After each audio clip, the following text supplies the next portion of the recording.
Abiotic factors.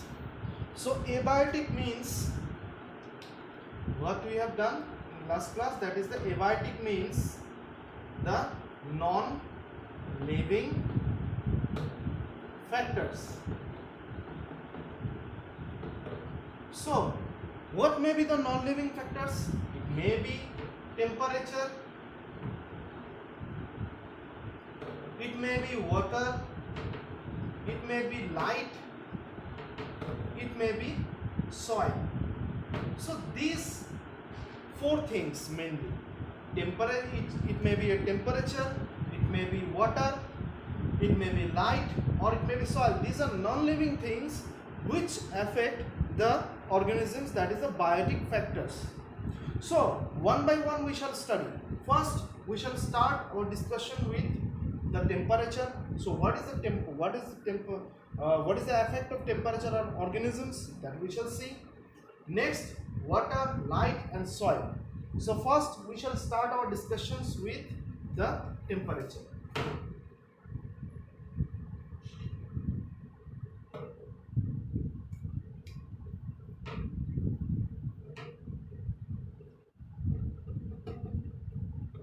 So temperature. As we know very well that plants and animals are highly affected by temperature. So plants and animals are highly affected by temperature. Some animals, in case of animals, if we can see, some animals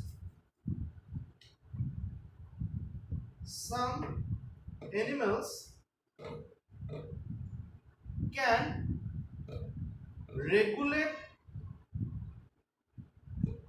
temperature. That means I am talking some animals can regulate temperature within themselves. So if they can regulate, for example so the extremities of cold or the extremities of heat that we experience is not affected by our inner environment. So there is a particular environment within us, that means inside us. So this inside effect is less. Okay, so that means we can regulate the changes in temperature. So this regulation of temperature, these animals are known as homeotherms.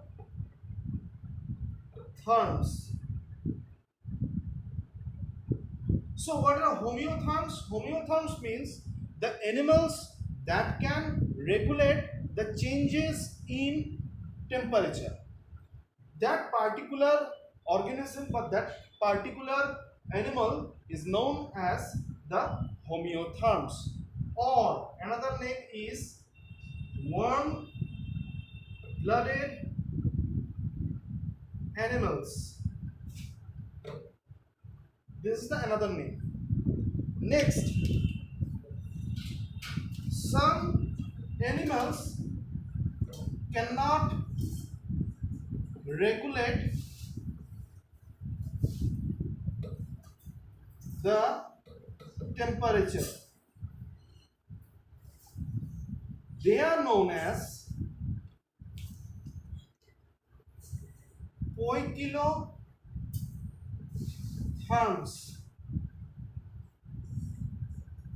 They are known as poikilotherms or cold-blooded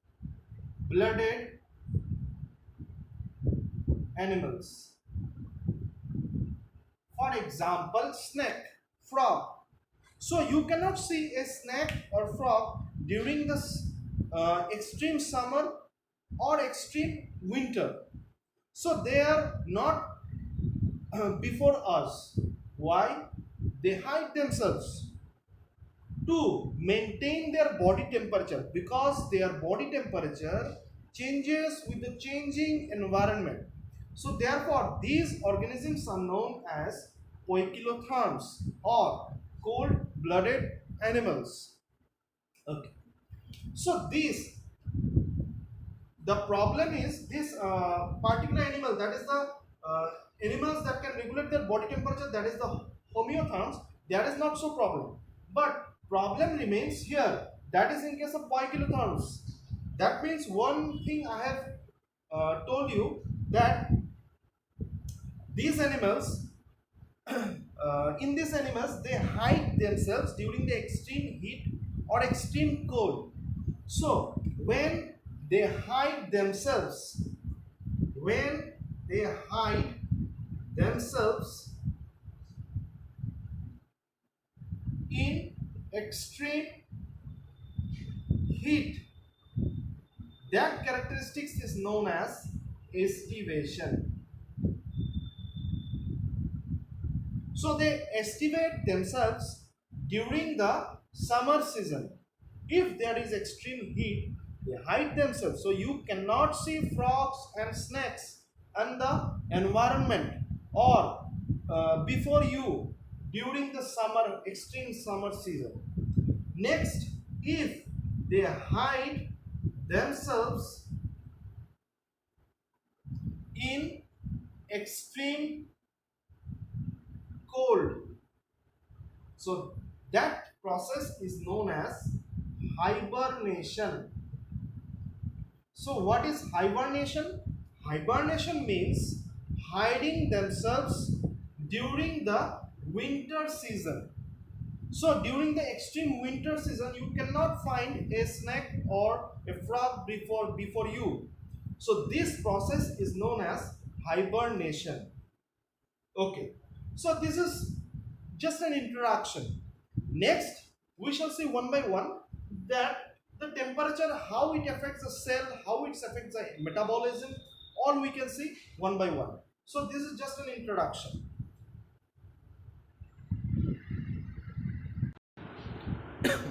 So next, effect of sorry, effect of temperature on cell. So what is the effect of temperature on a particular cell? As we know earlier in our first year classes that a cell contains proteins within the cell and in the cell boundary. Cell boundary, that is the cell membrane. On the membrane we can find certain proteins, for example intrinsic protein or integral protein, extrinsic protein or peripheral proteins. All these are things, and within cell also we can find proteins. So what happens with the temperature and how it affects the cell, you can see here. We know earlier that if temperature is low, very low, if temperature is very low, then the protein clots. Clots means they aggregates with one another. As they aggregates with one another, these proteins are deactivated.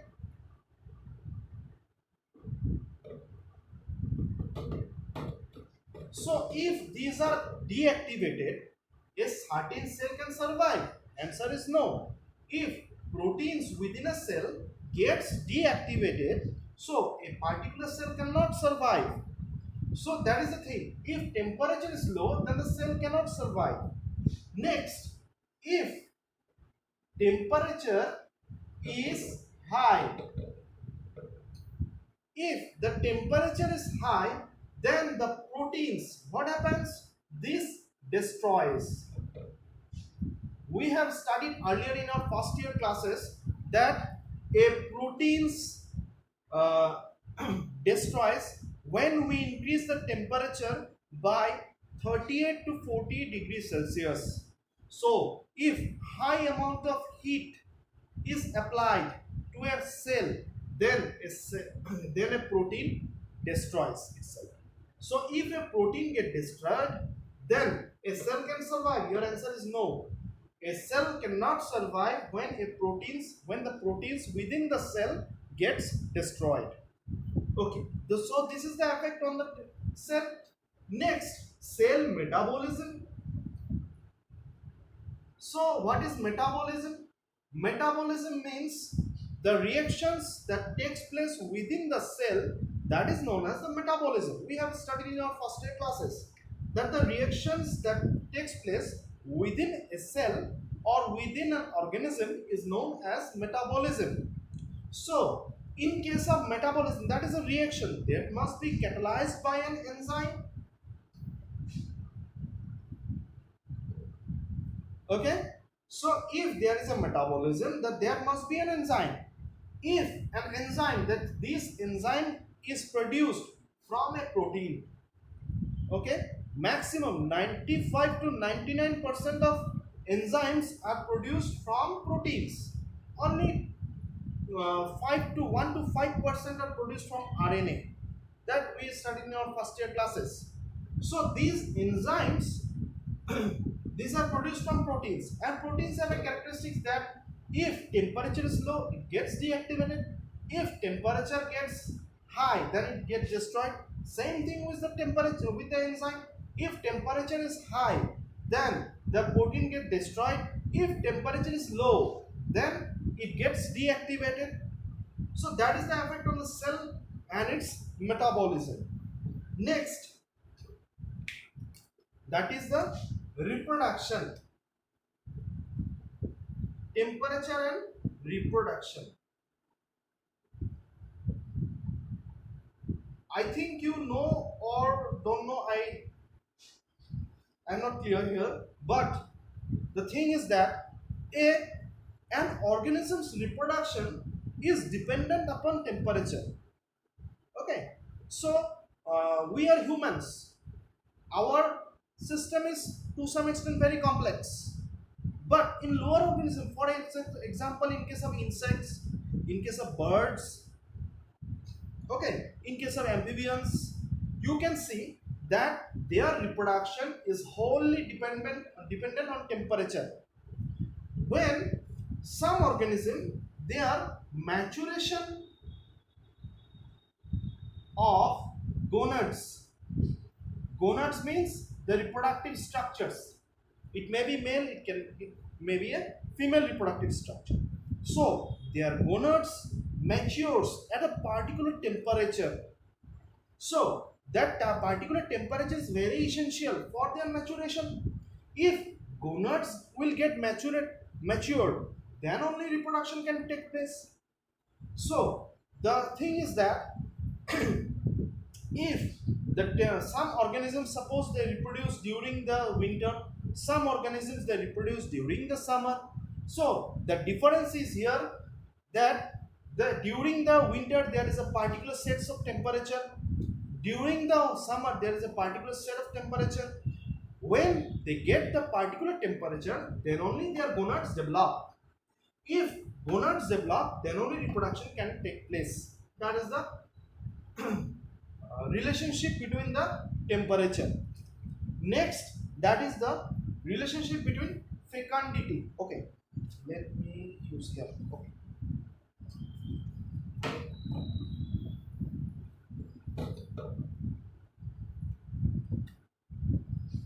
Fecundity.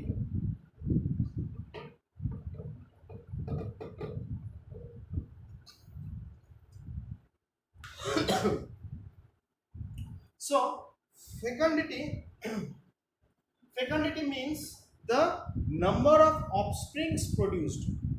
It may be in case of humans the number of individuals produced at a particular temperature, or in case of lower animals, for example, number of eggs produced. So this fecundity, if the number of if an organism produced one egg, that means if an organism produced one egg, that means one individual will be produced. If an organism produced 10 eggs, that means 10 individuals shall be produced. So fecundity here, it means the number of individuals newly born. So newly born individuals, how many individuals are born newly? That is known as the fecundity for a particular organisms. Okay. Here the example is that if it is seen, if grasshoppers reared in 32 degrees Celsius, comma, they produce more eggs in comparison to 22 degrees Celsius. So, example is you are rearing certain grasshoppers. So, grasshoppers you have seen that is a green colored bug, but green colored insect, somewhat longer in size.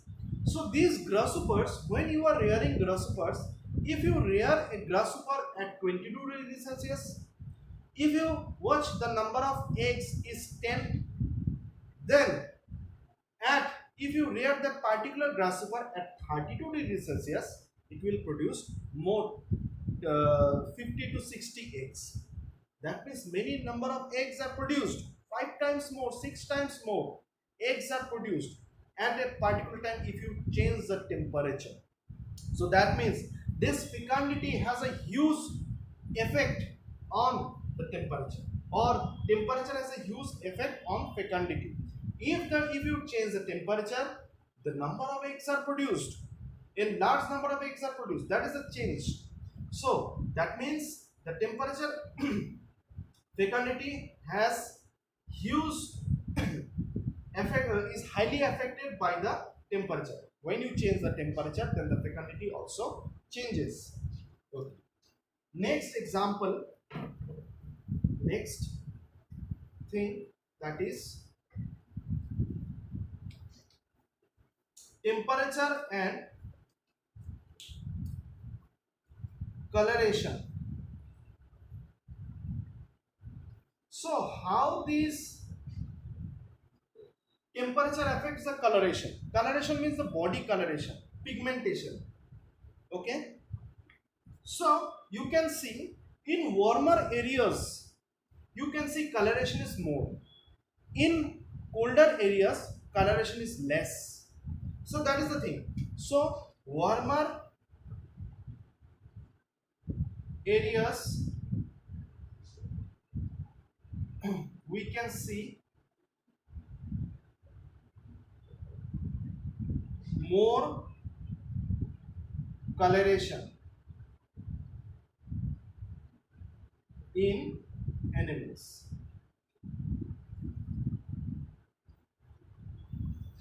So what is the thing? Warmer areas means the temperature with so the temperature is high. So areas that just the high temperature, so the coloration is more. This particular thing or this particular observation is known as the Glogger's rule. So what is Glogger's rule? Glogger's rule, but Gloggers said that if the temperature is more, then the coloration within organisms is also high. For example, you can correlate this with our coloration or the coloration of individuals residing in Jammu and Kashmir and the coloration with the individuals residing in Tamil Nadu or Chennai. So Chennai or Kerala, you can see their black coloration is more. That means their pigmentation is more. Why their pigmentation is more? Because they uh, experience high temperature in comparison to the colder areas, that is peoples of Jammu and Kashmir. They experience low temperatures. So therefore, their body coloration is also low. Okay. So this is coloration. Next, morphology. Temperature and morphology. Morphology means the outer structure.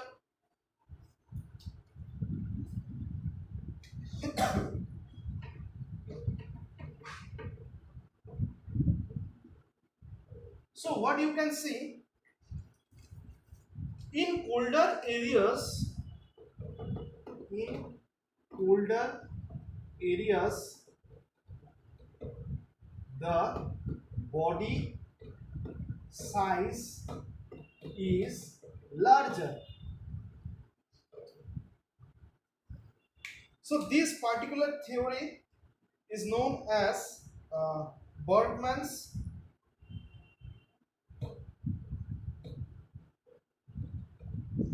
rule. So what is this? Morphology. If you check the morphology, in colder areas where the temperature is low, there you can see the body's size is larger. For example, if you compare a bird here in Assam in comparison to a bird in Jammu and Kashmir or Himachal, then you can see the bird size is larger. Why larger? Because if the bird size is larger, then they can they can metabolize more. If their metabolism is high, then what happens? If their metabolism is high, then the temperature, their body heat is high. If body heat is high, then they can easily cope up with the colder temperature. So that is the thing. So the morphology has a huge effect. So temperature has a huge effect on the morphology.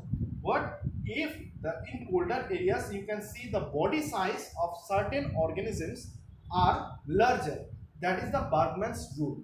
So here I am considering our theory, this Bergman's rule with homeotherms. So homeotherms is who can regulate their body temperature. But in case of poikilotherms, that is the another thing.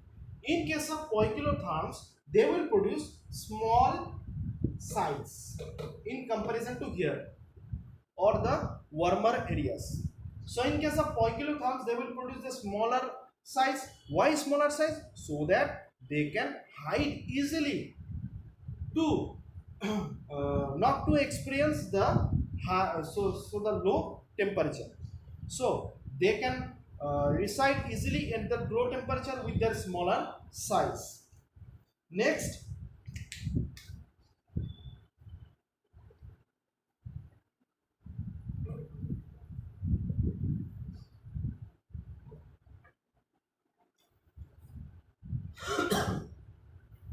so the extremities of organisms. So what are the extremities of organisms? Extremities are the size of the legs or ear size. This you can see in colder areas. Okay, not in colder areas. Suppose in case of Assam, while in Assam during the winter season, what happens? There is extreme cold. So, due to colder, due to the cold here, during the colder season, what do you use? Suppose we use a cap. That cap has some extension. We can hide our ears. So the thing is that why we hide our ears or why we wear our socks. We are while in the colder areas or in the colder season, if you hide your ears or if you hide your foots with the socks, then you will experience less cool. Okay, so that you will experience the lesser winter. Why? Because the thing is that these are certain extremities, the ear, foots, these are certain extremities, and if these extremities are covered, then you will experience less cold. Okay, so these extremities of organisms in colder areas, in colder areas are short are or small. So this theory or this was given by, this is known as the Allen's rule. So what is Allen's rule? Allen's told that the extremities of organisms in colder areas are short. For example, the ear size is short, leg size is short in certain organisms. Okay, so this is the Allen's rule. So what is the backup? That is to experience less cold. So that is the thing. To experience less cold, the extremities of colder of organisms in colder areas are short. So this is the Allen's rule. Next, uh, second.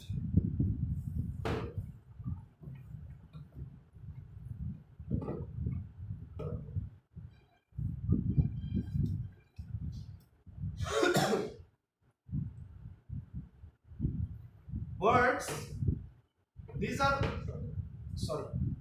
This particular theory is related to only birds and their temperature. Birds in colder areas have narrow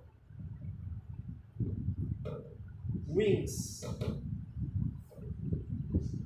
Okay, so what is the thing? Birds in colder areas have narrow wings. Same thing is that in the wings they can experience the low temperature, so the size of the wings is also shorter. So this is known as the branches rule.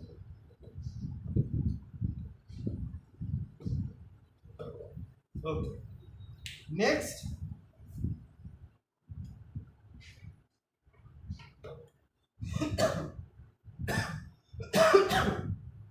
fishes in colder areas have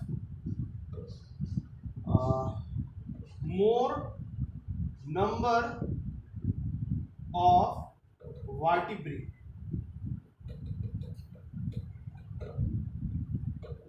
So what is vertebrae? Vertebrae means the number of bones. So you can see here the fishes with in the colder waters, colder water,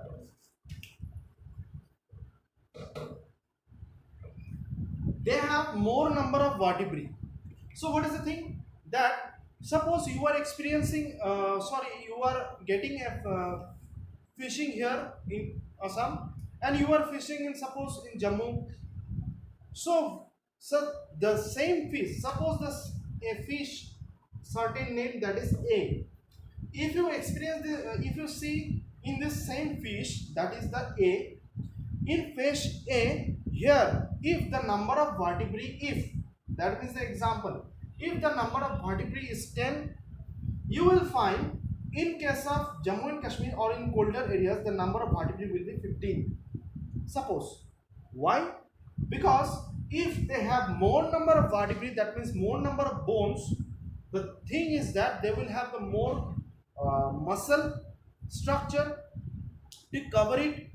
If more muscle structure, they can produce the more heat within themselves. So that is the thing. So in fishes in colder areas that have more number of vertebrae, and this was given by, and this is known as the Jordan's rule.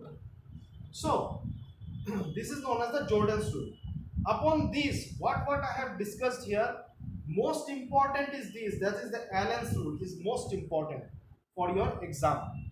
Next, other things you study, you study one by one, but you have to study this in details. That is the Allen's rule. Okay. So in question they will ask a 1 mark or 2 mark question that what is Allen's rule? Okay. Or what is, another thing is, what is Bergman's rule? Bergman's rule is also asked 1 to 2 times, but Allen's rule is mostly asked. Okay. So this is the first abiotic factor, that is the temperature. Next abiotic factor we shall go, that is the water.